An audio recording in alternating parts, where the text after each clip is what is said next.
Rudisha wanaume wako leo kwa kusikiliza hii video tu. Hii ndio video pekee ambayo itarudisha wanaume wako ambao umepoteza kwa muda mrefu sana. Kama wewe ni mwanaume ambaye tayari una changamoto ya vidonda vya tumbo, una changamoto ya acid reflux na una changamoto ya bawasiri na umepelekea wewe kupoteza nguvu za kiume na sasa hivi hauna mahusiano au umepoteza mahusiano yako kwa kutokuwa nguvu za kiume, sikiliza hii video mwanaume. Ni kwamba kama una changamoto ya upungufu wa nguvu za kiume ambao umeletwa na magonjwa, ni vigumu sana kuutibu kwa kutumia Viagra, vumbi la Kongo au alikasusu. Changamoto ambayo imeletwa na magonjwa huwa inatibiwa kwa kutatua yale magonjwa.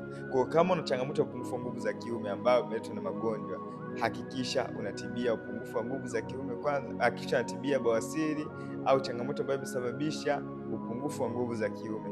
Hiyo shida hutaiona kabisa. Na kama ni mwanaume ambaye unatazama hii video, jitahidi sana kuhakikisha unapigia simu ili uweze kusaidia kuondoa changamoto yako kwa haraka.